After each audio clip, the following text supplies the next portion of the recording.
annagu inaan noolaano oo aan qurxanaano oo dadka Soomaaliyeed noolaadaan ayaan ka shaqeynaynaa iyaguna waxay ka shaqeynayaan dadka Soomaaliyeed inay dhintaan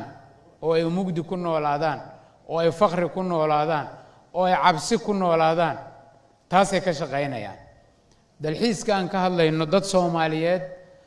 oo dhaqaalahooda la og yahay hoteelo badan oo ay maal gashadeen iyo goobo badan oo dalxiis oo ay maal gashadeen ayaa al-shabaab intay ku soo duuleen ay goobiyoodina dubiyeen iyagana ku dileen iyagoo waxay galabsadeen oo aan ahayn inay nolol qurxoon sameeyaan aanay jirin sidaas daraadeed waa mas'uuliyad wadareed maantana waa fursad weyn waa in aan xooggeena iyo waqtigeena qof kasta oo Soomaali ah oo wax Soomaaliya u wanaagsan ka shaqeynaya waa inuu waqtigiisa 70% ugu yaraan geliyaa al-shabaab iyo argagixisada iyo waxa la midka in la cirib tiro oo taariikhdeena iyo nolosheena iyo jiritaankeena laga suuliyo haddaan taas yeeli weyno waxa inoo furan waa inaan mugdi ku noolaan waana inaan cabsi ku noolaan diyaarad ma duuli karto hotel ma furaan karo beer ma furaan karto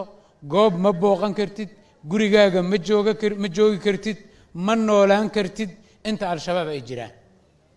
sidaas daraadeed inaad meel quruxsan furto oo aad wanaajisahay waa dagaal al-shabaab ku qaaday waa inaad ogaataa horta dekanadaada inaad noolaato oo aad wax barato oo aad caafimaad ku soo toosto waa dagaal al-shabaab ku qaaday sidaas daraadeed haddaad rabtid intaas inaad ku noolaatid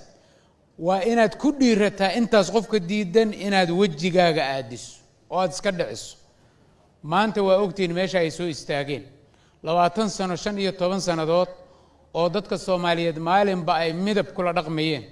oo ay diintii kala dagaalameen oo masaajidyadii ay ka xireen oo ay ganacsigii kala dagaalameen oo ay aqoontii iyo waxbarashadii kala dagaalameen aqoon-yahanadoodii iyo dadkoodii cilmiga la halaayeen oo ay midnimadii iyo wadajirkii kala dagaalameen oo ay wadooyinkii iyo horumarkii kala dagaalameen oo ay beerihii iyo inay wax soo saartaan kala dagaalameen wax kasta markay soo dhameeyeen maanta waxay soo istaageen qof Soomaaliyeed oo abaaraysan oo intaas soo adeega ay ka goynayeen waqtigaas oo dagaal sokeeye uu ugu horeeyay meelihii yaraa oo dadku ceelasha iyagu ay samaysteen ay ku haysteen inay ka burburiyaan oo ay ka gubeen inay qabaa'il Soomaaliyeed dharka u dhigteen oo ay weerareen inay laayeen oo ay gaalnimo ku xukumeen halkaas ay maanta soo istaageen fadliga Ilaahay waxay keentay dadka Soomaaliyeed wixii ay ka xishoonayeen oo ay dhowrayeen darbigii ugu dambeeyay maanta inay joogaan oo qof kasta ay noloshiisa ugu tageen qof kasta meeshiisa ay ciriiri ku galiyeen sida daraadeed wax kasta oo aan al-shabaab ku tixgelinayn ama cabsi ha ahaato ama wanaagga iyo dulqaadka ummadda Soomaaliyeed ha ahaato ama duruufaha siyaasadeed iyo xaaladaha waddankeena ka jira ha ahaato al-shabaab iyaga beejka soo xiray qof Soomaaliyeed oo maanta ayna noloshiisa al-shabaab halis ku ahayn oo aanay weerar ku ahayn ma jiro sidaas ayaan uga faa'iideysanayaa dadka Soomaaliyeed nasiib ayay tahay waana fursad maanta dawladda Soomaaliyeed heerarkeeda kala duwan oo midaysan oo aaminsan wax ajanda qarana inaan la fuli karin inta al-shabaab jiraan dadka Soomaaliyeed oo ogaaday inaadan ganacsi lahaan karin inaadan iskuul furan karin inaadan arday noqon karin inaadan noolaan karin oo ay tahay kulli al-shabaab ayaga qorshoodu waa inaad dhimatid sababtoo ah ayagu ajanda nololeedba ma leh ajandahoodu waa dhimasho marka ajandahoodii ugu dambeeyay soo gaareen meeshii ugu dambeysay oo baabuurkooda uu istaagi lahaa ay joogaan taasaa waajib ka dhigaysa inaan dhammaanteen xooggeena isugu geyno fikraddeena isugu geyno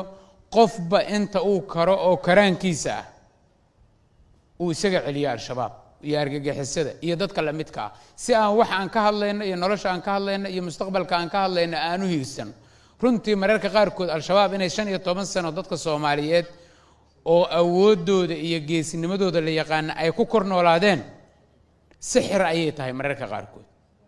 bal isweydii maantay laba qabiil ama saddex qabiil oo yaryar oo Soomaaliyeed ayaa al-shabaab waxay ciidan haysteen isugu geeyeen si ay u jabiyaan dad Soomaaliyeed oo masaakiin oo abaaraysan oo wado adeeg u mara xataa lahayn oo jidadka ay ka gooyeen ayaa hor istaagay oo yiri waa idin diin bal haddii deegaan kastoo Soomaaliyeed maanta laga dhaqaaqo ama caawa laga dhaqaaqo oo qof kasta uu yiraahdo gurigayga iga bax awalba korkayga ku noolaada dukaankaygana iga bax beertaydana iga bax ma u malaynaysan inay 72 saacadood jiri lahaayeen al-shabaab ma jiri lahayn runtu saas waa laakiin ayaga hadda noloshii keenay meeshaas siday u soo wadeen maantana waa maalinteedii